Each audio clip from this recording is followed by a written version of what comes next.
China and Japan have a long history of trade, amicable relationships, and cultural exchange. However, it also has a history of conflict.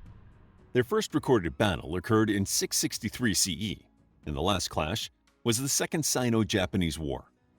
The Second Sino-Japanese War changed both countries dramatically, resulting in the China and Japan we know today. The conflict was deeply affected by World War II, and had Hitler not taken Germany to war, the outcome of the Second Sino-Japanese War might have been very different. The roots of the conflict grew out of a desire to dominate Korea. Korea had been under the control of the Chinese since around 109 BCE, when China colonized the area, and it became a client state of China until 1894 CE, with the commencement of the First Sino-Japanese War. In the years leading up to the war, Japan forced Korea to declare independence from China regarding foreign trade, opening Korea up to the Japanese. Japan was motivated by Korea's natural resources as well as its proximity to Japan's islands. Japan began backing the modernizing forces within Korea, while China supported the monarchy and the more conservative officials. When war broke out in earnest, the Chinese forces vastly outnumbered the Japanese. However, the Japanese were quick to act, and by March 1895, the Japanese controlled not only Korea but areas of Manchuria, the Shandong province, and the sea route to Beijing. The Chinese could do nothing but sue for peace, and the Treaty of Shimonoseki ended the war. The Chinese were made to recognize Korea's independence, cede territories to Japan, and open up Chinese ports to Japanese trade. It is important to note that the political state of both nations was in turmoil at this time, and they were both attempting to reconcile old traditions with modern thinking. Due to the repeated defeats at the hands of foreign forces, including the First Sino-Japanese War, China had begun to reject its emperors. The Republican Revolution in 1911 led to the abdication of the young emperor Xuantong, otherwise known as Puyi. Japan was also in a state of social flux. After being opened to the West in 1853, Japan's imperial leaders were keen to make Japan more westernized and exert their power on the global stage. In addition, Japan was moving toward a broader representative government, and party politics were flourishing, although it was still under imperial rule. During World War I, both China and Japan were on the side of the Allies. Japan used the opportunity to make further demands on China, known as the 21 Demands. The European powers could do little to rebuff Japan's claims, as they enjoyed similar privileges themselves and could little afford to disagree with an ally. In 1915, the Chinese president, Yuan Shikai, agreed to confirm Japan's mining and railway claims in Shandong province, control of the Han Yiping mining base, further access to Chinese bays, harbors, and islands, as well as grant further concessions in Manchuria.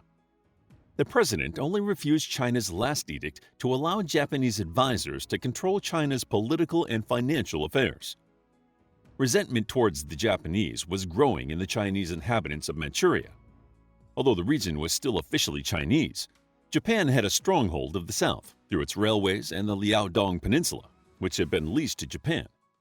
To try to break Japan's hold on the area, the Chinese started building railroads that would partially surround the Japanese track. The desire to rid China of foreign influence grew, and so did the tension between the two countries. In September 1931, the Japanese accused the Chinese of blowing up parts of the Japanese railroad, which was then used as an excuse to seize the Manchurian city of Mukden. By 1932, they established a puppet state called Manchukuo. But the Japanese did not stop there. In 1934, an announcement from Tokyo declared that China must seek Japan's consent before taking any important action. Japan then started to force out any officials that might have harbored anti-Japanese sentiments, first in Hebei and Chahar, and then threatening Suihuan, Shanxi, and Shantung. At first, the Chinese nationalist government was too absorbed in its campaign against rising communism to oppose Japan's encroachment. But by the end of 1936, they realized that only a unified China stood a chance at repelling the Japanese, and they allied with the communists. The Second Sino-Japanese War officially started on July 7, 1937. The first military confrontation was at the Marco Polo Bridge near Peiping, modern-day Beijing. The Japanese motivation for expansion into China was largely economic. In 1923, They experienced the Great Kanto earthquake, which devastated the cities of Tokyo and Yokohama. This natural disaster led to a massive loss of life and infrastructure. Nationalism rose sharply in the wake of the earthquake, and the Koreans became a target for their misplaced anger. Japan then suffered a financial depression in 1929, which left many in rural areas in debt. With the ensuing social unrest of these events, the Japanese military decided that invading the mainland was the only way they could help their nation out of recession. The looming war did manage to unite all the opposing factions in China. The Communists had advocated a united front against Japan for several years, and finally, the nationalist government agreed. However, it wasn't enough to repel the Japanese troops, which rapidly and brutally started to invade. By the end of 1937, Japan had control of Shanghai and the nationalist capital of Nanjing fell. The resulting occupation of Nanjing became known as the Nanjing Massacre, in which around 300,000 Chinese civilians and captured soldiers were killed. Entire families, including young children, were slaughtered, and many women and young girls of Nanjing were brutally raped. In October 1938, the Japanese took over the new Chinese capital of Hankou and the city of Canton, also known as Gwangju. The Japanese army used the railway lines to spread north into Inner Mongolia and west to Shanxi.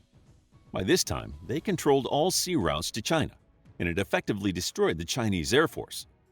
Japanese soldiers had taken control of Shantung and the lower part of the Yangtze Valley, leading to immeasurable loss of life for the Chinese. But the Chinese would not surrender. Given the speed and success of their initial attacks, the Japanese had assumed a swift victory was guaranteed. Yet, the more they advanced, the more China's government pulled back into the unoccupied territories and continued to resist Japanese rule. Although Japan occupied the cities and railways in eastern China, they could not find any Chinese officials willing to be part of their government. Furthermore, in rural areas, guerrilla bands resisted the Japanese. These bands were primarily organized by the communist factions, expanding their armies and establishing political groups behind enemy lines. The year 1939 saw somewhat of a stalemate in the Second Sino-Japanese War, with Japan trying to create a stranglehold on Chinese supply lines and China continuing to resist Japan's control. But there was a new war on the horizon, one that Japan thought could help them achieve ultimate victory. Since 1933, Hitler had been the Chancellor of Germany, and many in Japan admired his charisma, military prowess, and desire to expand German territory. While it may seem like an unlikely alliance, there were various reasons that Japan decided to join the Nazis. One was a mutual dislike of the League of Nations. Many people in Germany felt they had been treated poorly after World War I. Japan left the League of Nations when its invasion of Manchuria was proclaimed to be a violation of rules. Japan was aggrieved to be reprimanded by the colonial powers of France and Great Britain and withdrew from the League. At first, Germany viewed China as a potential ally, but seeing Japan's military success, it soon decided Japan would be the more strategic partner. Japan, in turn, saw that allying with Germany would help with its ongoing expansion. In 1940, a year after World War II started, Japan signed the Tripartite Pact with Germany and Italy, becoming part of the Axis powers. In 1940, Germany conquered France, prompting Japan to advance into French Indochina. This action resulted in America freezing all of Japan's assets in the U.S., which meant Japan could no longer buy American oil and needed to source it from elsewhere.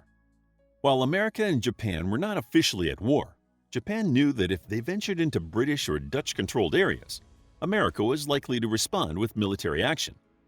With their success in striking China hard and fast, they thought applying the same technique would force the U.S. to negotiate for peace. On December 7, 1941, Japanese forces executed a surprise attack on Pearl Harbor. The outcome was not what they had anticipated, and America declared war on Japan. Hitler praised the attack and declared war on the U.S., dragging America into the Second World War. Seeing the opportunity for aid, China joined the Allied forces in a classic case of the enemy of my enemy is my friend. Japan now had a war on two fronts. Not to be deterred, Japan quickly dominated the East Asia coast. As Britain had officially sided with China, Japan captured Hong Kong in 1941 and Burma in 1942, essentially cutting off trade and supply routes between China and Britain. However, due to corruption in some Japanese officials and skilled blockade runners, goods still managed to get through. Despite their continued resistance, the Chinese nationalists were in dire straits. Those Chinese citizens who had escaped Japan's control were essentially prisoners in their own country. The influx of troops and refugees added strain to the already tight resources in the area. Many living under the nationalists were suffering from financial difficulties and malnutrition. Public support for the nationalist government was waning, and they responded with authoritarianism and repression. In contrast, the communist-controlled areas were experiencing social and economic reform, which largely improved the lives of the poorer population. Public participation in government systems was encouraged, and the Communist Army was able to maintain good discipline and inspire trust in the local communities. Although they were fighting a common enemy, the nationalists and communists were still embroiled in an internal power struggle. For a large part of World War II, the Second Sino-Japanese War was a stalemate. China was unable to take back any Japanese-controlled regions, but Japan could not hold those areas without a significant military presence. Early in 1944, China began to receive more substantial help from the Allies, particularly the United States. China was able to rebuild its air force and, with the help of the U.S. Air Force, began bombing Japanese strongholds. And India was used as a training ground for the Chinese pilots, mechanics, and soldiers. Japan was forced to send troops into the Pacific, and the communist armies quickly took advantage of any withdrawals of Japanese forces. As World War II drew to a close, the internal struggles in China became more pronounced. The communists had gained public support during the war, while the nationalist government oppressed and alienated many of their supporters. The U.S. recognized this internal conflict as an issue, as they were relying on China to stabilize East Asia after the war ended. However, attempts by the U.S. to broker peace were affected by the fact that they gave financial and military support to the nationalist government during the war. The end of World War II also saw the end of the Second Sino-Japanese War, when Japan surrendered on September 2, 1945. However, the struggles in China continued, and the uneasy collaboration between the nationalists and the communists instantly dissolved. The nationalist government collapsed and was replaced by a communist regime in 1949. Japan, devastated by the cost of war and the atomic bombings, was occupied by the United States military until 1952. The Second Sino-Japanese War ended imperialism in both China and Japan, although some still refer to China as an imperialist country today. How would you like to get a deeper understanding of history, impress your friends, and predict the future more accurately based on past events? If this sounds like something you might be into, then check out the brand new Captivating History Book Club by clicking the first link in the description.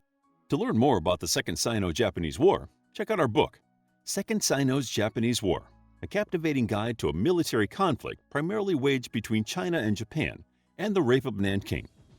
It's available as an ebook, paperback, and audiobook.